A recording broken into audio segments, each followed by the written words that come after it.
Le département des Alpes-Maritimes vous présente Azuria.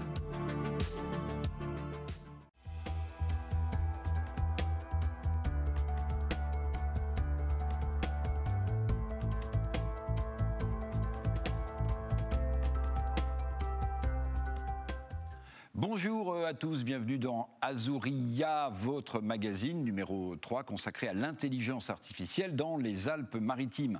Comment concrètement l'intelligence artificielle change le quotidien de tout à chacun, des citoyens, dans l'éducation, dans plein de domaines. Et aujourd'hui, on va consacrer cette émission, je pense, à des sujets extrêmement concrets. Comment l'intelligence artificielle change-t-elle la vie des territoires? On parlera des loups du parc du Mercantour, mais on parlera aussi, parce que notre région a été sinistrée il y a quelques mois par des inondations, par des catastrophes naturelles, on parlera aussi de l'intelligence artificielle au service de la prévention des catastrophes naturelles et notamment, évidemment, des inondations. Pour en parler avec moi, Serena Villata, la directrice scientifique adjointe du 3IA, chercheuse également au CNRS. Soyez la bienvenue, madame. Bonjour. Je suis très heureux aussi d'accueillir Charles Bouveron, qui est le directeur du 3IA Côte d'Azur, le directeur, oui, on peut le dire, le directeur de l'Institut 3IA Côte d'Azur. C'est exactement ça. Également prof à l'Université Côte d'Azur, mais également chercheur à l'INRIA, bon, plein de casquettes. Plein de casquettes, mais effectivement, on essaye de faire au mieux sur les différents sujets. Et puis, merci de consacrer ce numéro à ce sujet important. Et puis, un invité que je ne vous présente plus, mais enfin, si, je vous présente quand même, Marco Lindi, qui est, lui, vous le savez, le président du comité d'experts Smart Deal. Mon cher Marco Lindi, soyez le bienvenu. Vous êtes un habitué de l'émission. Peut-être qu'elle n'existerait pas même sans vous, cette émission. Donc vous allez nous éclairer parce que vous vivez avec passion l'intelligence artificielle.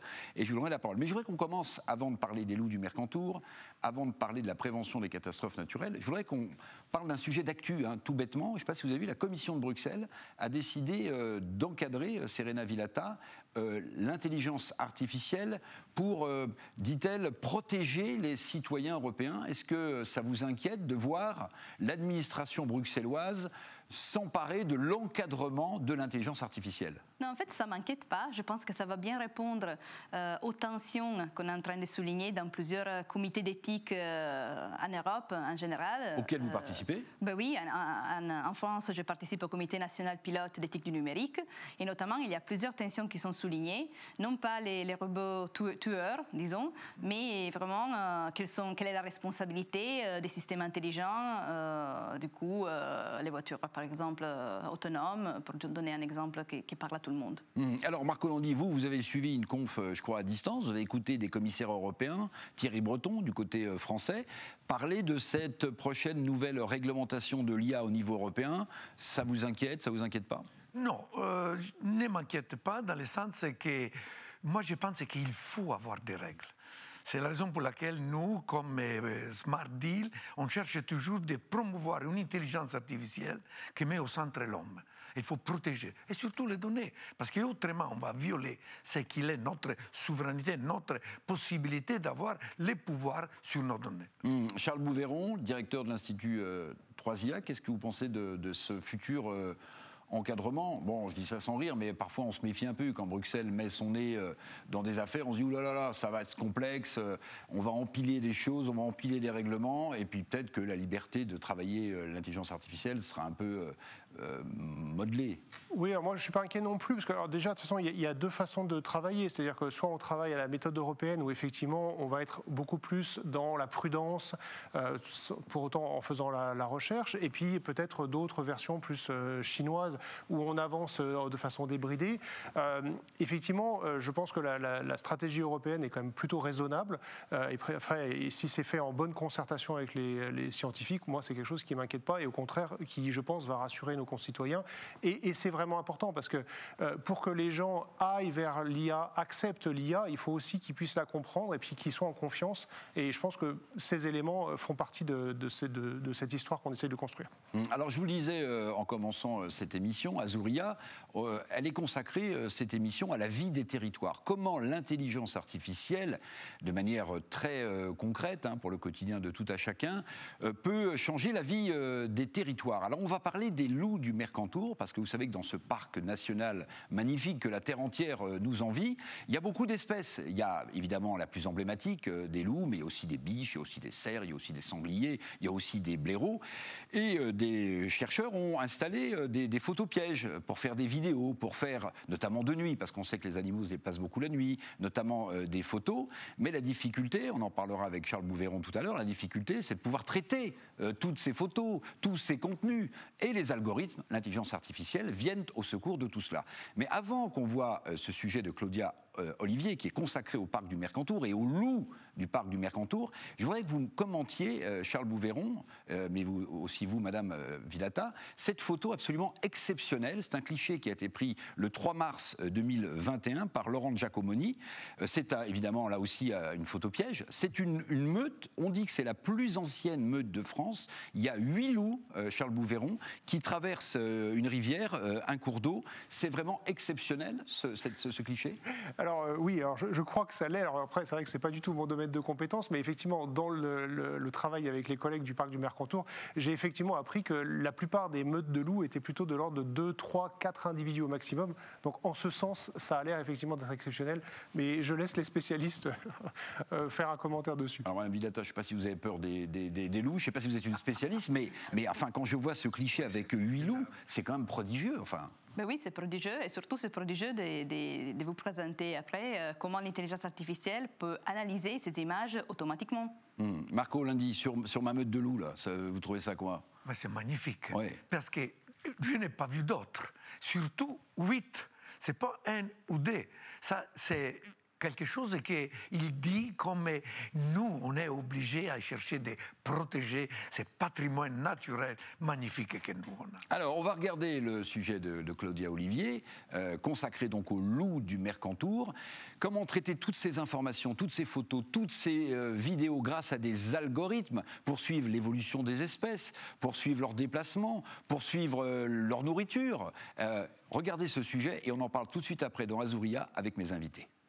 Détecter, suivre et analyser le comportement du loup dans son habitat naturel, c'est l'objectif du parc du Mercantour en partenariat avec l'Université Côte d'Azur. Depuis un an, Fanny, ingénieure, travaille sur l'élaboration d'un algorithme qui permettrait, grâce à des pièges photos, de détecter la présence d'une espèce animale et en particulier le loup. On a d'abord des vidéos que j'ai découpées en images et à chaque image, j'ai associé le nom de l'espèce et je lui ai indiqué où se trouvait l'espèce. On lui donne à l'algorithme. À l'algorithme, à chaque étape, il va regarder dans un premier temps des caractéristiques comme les angles, les lignes droites. Puis après, il va regarder les pattes, la tête. Et à chaque étape, il va rentrer de plus en plus dans le détail et il pourra reconstituer l'animal à la fin.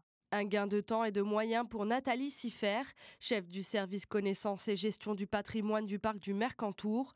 Traces, urine et crottes, son équipe collecte tous ces échantillons en hiver.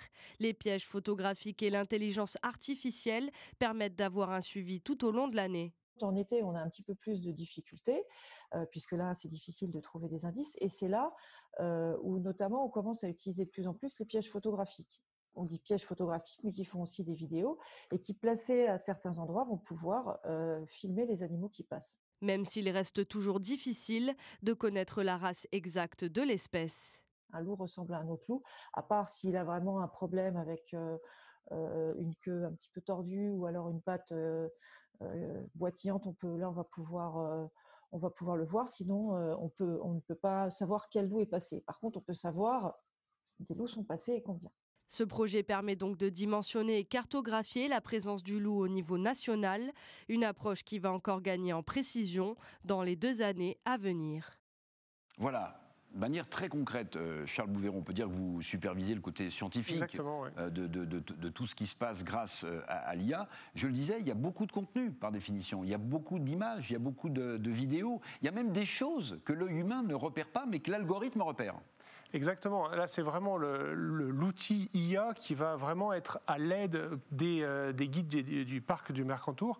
Vraiment, sans l'aide de l'IA, ça leur prendrait quasiment tout le temps qu'ils ont de libre, normalement, pour être dans le parc, à superviser et regarder des vidéos pour les étiqueter, comme on dit. Et grâce à ça, l'IA va permettre effectivement d'avoir ce suivi spatio-temporel de l'ensemble des espèces. Alors, on parle beaucoup effectivement du loup ici. D'ailleurs, on a vu de très belles illustrations. Mais en fait, on peut bien sûr faire cette cartographie pour l'ensemble des espèces. On a vu le blaireau, on a vu même des écureuils qui peuvent être cartographiés et c'est extrêmement riche pour le parc et aussi pour l'IA, parce qu'en fait, ce sont des problèmes qui ne sont pas si simples. On a vu on a vu un chamois qui portait, un loup qui portait dans sa gueule un chamois.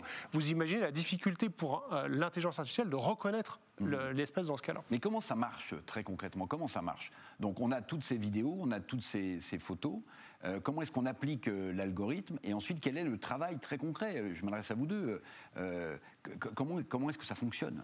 Alors, ça fonctionne de façon très simple. C'est-à-dire qu'à la base, déjà, il faut qu'effectivement, il y ait une supervision humaine. Donc, effectivement, on s'est basé sur une supervision des guides du parc du Mercantour qui ont étiqueté beaucoup de vidéos, qui ont ensuite été fournis à un algorithme ici d'apprentissage profond, de deep learning, qui est capable justement de reconnaître les choses caractéristiques dans les images pour les différents individus, et ici des animaux, qu'on souhaite reconnaître. Et effectivement, après, à force d'apprentissage, c'est-à-dire d'itération de l'algorithme acquiert cette connaissance qui a été transmise par l'expert initialement et va être capable de répliquer ça à l'infini dans le futur.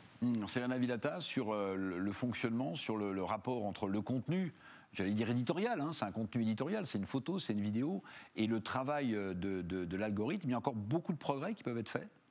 Oui, on peut toujours vraiment faire des progrès. Déjà, la chose qu'il y a permet dans ces cas-là, et aussi dans beaucoup d'autres exemples, est l'effet de passer à l'échelle. Et du coup, elle peut vraiment être capable d'analyser des centaines, des milliers d'images sans prendre le temps qui est demandé aux experts. Et deuxièmement, il est capable de distinguer, comme vous l'avez vu dans la vidéo, un chien d'un loup. Du coup, c'est déjà pas évident pour des humains de faire cela. Marco Landi, voilà une application, j'allais dire, très concrète, qui parle à tout le monde. Quand on parle de loup, quand on parle de nature, on parlera de prévention des risques tout à l'heure. Voilà un sujet qui passionne forcément les enfants de 7 à 77, à 87, à 90 ans. Ça, c'est concret. Tout le monde. Parce qu'on montre vraiment qu'avec l'intelligence artificielle, que les gens, il semble que c'est quelque chose de magique. Non, c'est quelque chose de concret qui nous aide à mieux comprendre la nature. Et qu'est-ce qu'on veut de mieux? Nous, on est obligés d'essayer de comprendre. Et comme on comprend, être encore plus sensible à la protection de la nature. Et ça, c'est un exemple, je pense, magnifique. Et merci à nos scientifiques qui mettent toute leur passion pour être sûr qu'il n'y a pas que la technologie. Parce qu'il faut aussi la passion et l'expertise. Oui, Marco Landi a raison, il y a aussi une dimension un peu poétique dans tout ça, si je peux me permettre. Parce que, on en parlait, Charles Bouveron, l'œil humain ne repère pas forcément tout. On prenait un exemple d'une vidéo, je crois, prise dans le brouillard. Qui était présente dans votre reportage. Qui était présente dans le... On voit rien, en fait, parce qu'il y a du brouillard. Mais l'algorithme, lui, il a vu une biche. C'est certain, là, sur cet exemple particulier, je pense que si les experts avaient passé rapidement la vidéo pour gagner du temps, ils l'auraient loupé. Et effectivement, là, l'algorithme s'arrête, identifie une biche, et effectivement, on regarde, on fait « Ah oui, effectivement, mais on l'aurait loupé ». Donc oui, effectivement, le côté vraiment extrêmement méticuleux et qui ne se fatigue pas, surtout. C'est-à-dire que là, l'algorithme, il peut appliquer indéfiniment son travail. Il ne connaît pas la fatigue humaine et la fatigue des experts, et effectivement, il va identifier correctement ce genre de cas. Après, il faut faire attention, on peut aussi avoir ce qu'on appelle des fausses alarmes. Donc, et comme les humains, on peut avoir des erreurs aussi. Quelqu'un qui fait du vélo dans le parc du Mercantour de nuit, il peut être pris par un photopiège. Ils sont d'ailleurs, on entraîne une catégorie humain quand même. Parce qu'effectivement, il y a beaucoup d'humains dans le parc du Mercantour et ils sont les bienvenus, ils restent les bienvenus. Serena Villata, qu'est-ce qu'on cherche exactement quand on photographie et qu'on trie avec des algorithmes la vie des animaux? On cherche quoi? À connaître quoi? Leur évolution, leur comportement, leur mode d'alimentation? On cherche quoi d'un point de vue scientifique? Ça dépend. Nous, en fait, on est plutôt, en tant qu'informaticien, en tant qu'expert d'IA, à l'appui des gens qui étudient les animaux. Du coup, ce n'est pas nous les experts, mais en fait, on essaye de les aider à automatiser certaines tâches pour après les améliorer. Et du coup, faire plus vite, arriver plus vite à des avancées qui concernent l'environnement. Il peut y avoir d'autres prolongements, Charles Bouveron, des prolongements dans la santé, des prolongements ailleurs avec ce travail de fond? Alors c'est ça qui est vraiment intéressant, c'est qu'à la fois, c'est une application qui est vraiment très plaisante pour plein d'aspects, mais en plus, c'est quelque chose qui, en fait, apprend aussi à l'intelligence artificielle, puisque on a des situations qui sont complexes, notamment la suite du projet, c'est aussi de coupler ça avec des traces GPS et des éléments génétiques qui sont relevés sur le terrain, ce qui a été mentionné dans le sujet également. Et là, on s'approche très près des problèmes de données hétérogènes qui sont en fait le travail de tous les jours, par exemple dans un hôpital. Effectivement, les données générées dans un hôpital sont de type très très très varié et le médecin est capable de le faire. Donc il peut y avoir un prolongement environnemental, comme le disait Serena Villata, mais aussi en matière de santé pour nous autres, les humains. C'est là l'avantage, c'est que tous les développements méthodologiques qui sont faits, ils sont bien sûr utiles immédiatement au parc du Mercantour, mais ils seront aussi utiles dans toutes les autres disciplines où la problématique est rencontrée. Marco Landi, quand j'ai parlé de poésie, j'ai vu votre œil frisé. Ça ne vous a pas choqué que je dise qu'il y a une dimension poétique dans l'intelligence artificielle, et encore plus avec un sujet comme celui-là? Mais ce n'est pas seulement de la poésie. Moi, je te dirais, Eric, que c'est aussi l'humanité. Parce que là, on vit et on cherche de comprendre mieux notre univers. Parce qu'en total, l'intelligence artificielle, si on veut la définir, qu'est-ce que c'est? C'est la recherche dans nous, de qui nous on est, comment notre cerveau marche, comment il peut arriver à être intelligent. Et on veut essayer de les imiter pour faire de belles choses comme cela. Utiliser, maîtriser notre cerveau pour arriver à comprendre notre univers, pas seulement nous-mêmes. Alors, Marco Landi disait maîtriser son destin, je parlais aussi de poésie, maîtriser son destin, c'est aussi peut-être, après les catastrophes innombrables que nous avons vécues dans le haut pays, dans les Alpes-Maritimes, et notamment avec ces inondations meurtrières dans les vallées de la Roya ou de la Vésubie, c'est aussi maîtriser son destin et peut-être être en capacité de prévenir ces catastrophes naturelles qui, aussi bien en termes humains qu'en termes économiques et financiers, sont redoutables pour nos vallées. C'est l'autre sujet de cet Azuria consacré au territoire. Regardez avec nous ce sujet de Marie Juisteau et on en parle avec mes invités tout de suite après. Une évolution dans le domaine des sciences de la Terre, un défi, un but que certains chercheurs semblent toucher du doigt. La fibre optique est désormais au service de la gestion des risques sur le territoire des Alpes-Maritimes. Anticiper, prévenir les catastrophes naturelles grâce aux réseaux existants. Le 3IA, Institut interdisciplinaire, analyse une quantité d'informations comme les événements météorologiques. Ça peut servir à détecter qu'à tel endroit, il y a un glissement de terrain qui est en train de se mettre, de détecter que la Roya ou la Vésubie est en train de gonfler anormalement, que elle trimballe des rochers d'une taille anormale, et donc de prévenir, c'est-à-dire l'intelligence artificielle appliquée sur ces technologies-là, dans ces territoires-là, sur cette question-là, pourra permettre de mesurer que le phénomène est anormal et qu'il faut prendre des mesures. Pour le moment, les recherches se font a posteriori, comme pour les séismes ou les mouvements de terrain. À terme, les chercheurs souhaitent pouvoir anticiper les catastrophes naturelles. À la fois pour détecter l'activité des glissements de terrain, donc pour les quantifier, pour mieux analyser les processus, les localiser, et peut-être à l'avenir, on l'espère, essayer d'anticiper ces mouvements en détectant des signaux précurseurs de ces glissements. Je lâche mes clés sur la bobine de fibre et on voit apparaître une perturbation sur l'ensemble du câble. Donc ici, en fait, ce qui est montré, c'est en temps réel le long de la fibre, les perturbations. Donc l'axe horizontal, c'est le temps. Et donc la moindre perturbation va être détectée en tout point de la fibre.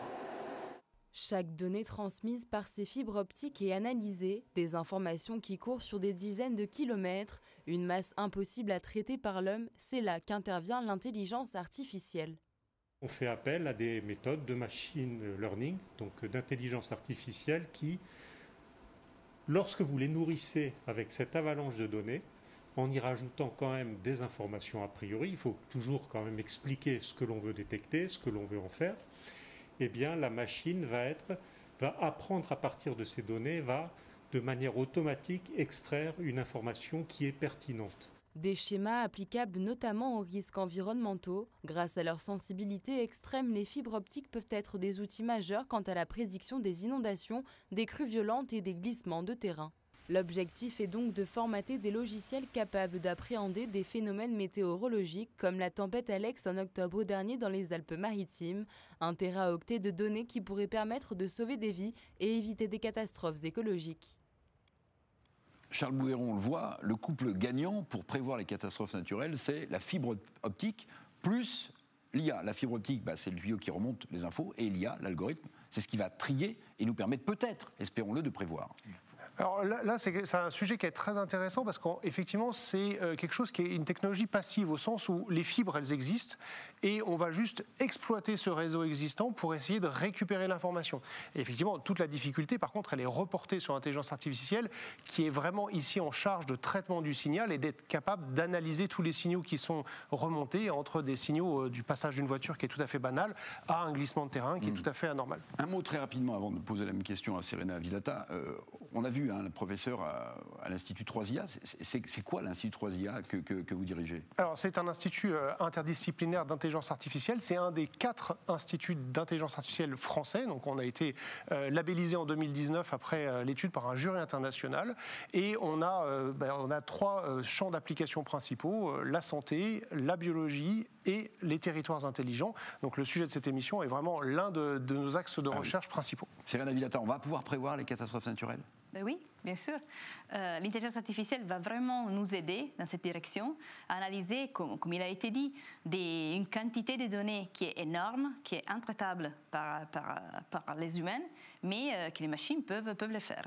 Il faut juste disposer de suffisamment d'informations additionnelles pour être capable de démêler les signaux, mais après, on y arrivera, bien sûr. Marco Lindier, c'est aussi presque de la poésie. L'homme a toujours rêvé de maîtriser son destin.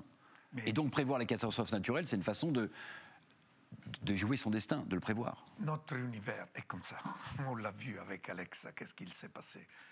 Alors, si avec l'intelligence artificielle, on peut réussir à prévenir, informer les gens, être capable de sauver des vies, mais ça, c'est vraiment quelque chose qui c'est pas de la poésie, là. Là, c'est quelque chose sur lequel nous tous, on devrait dire il faut qu'on avance, il faut qu'on investisse. Et je devrais dire merci aussi à notre département, à tous ceux qui sont en train de faire comme investissement pour être sûr que, comme disait Serena Villata, on arrivera à prévenir.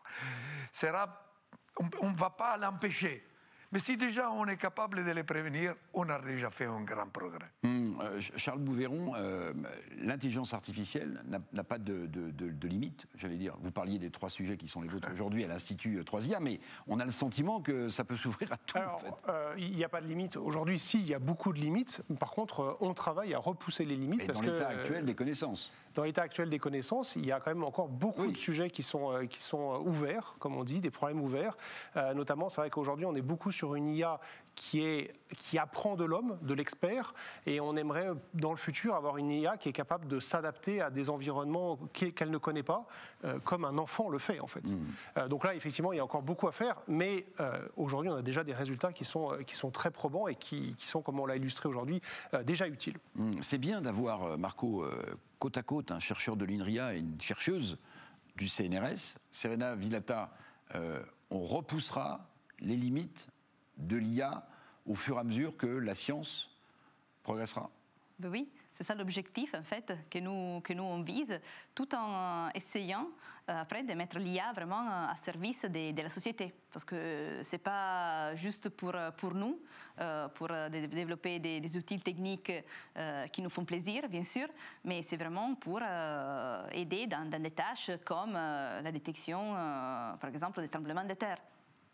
Avec quand même, Charles, un citoyen qui s'inquiète parfois, qui se disent mais où toutes ces données vont, est-ce que j'ai la liberté ou pas de laisser mes données partir, ou partent-elles d'ailleurs? Mais le citoyen a raison de s'inquiéter. Il faut toujours être dans ce questionnement, dans le s'informer, apprendre aussi. Hein. C'est vrai qu'on essaye aussi d'avoir beaucoup d'actions d'acculturation. La MIA est une de ces actions auprès des jeunes.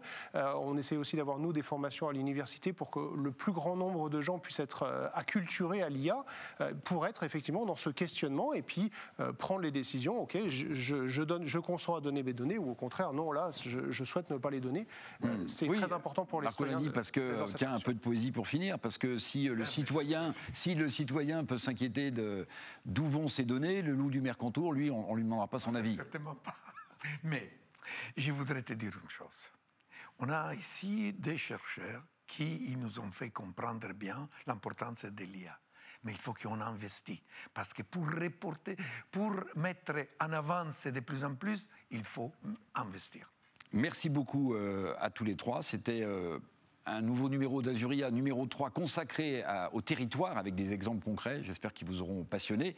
Et puis je termine toujours avec la même phrase que Marco Landi connaît par cœur. Je cite Joël de Renet, qui dit toujours « Je préfère l'intelligence artificielle à la bêtise naturelle ». À bientôt.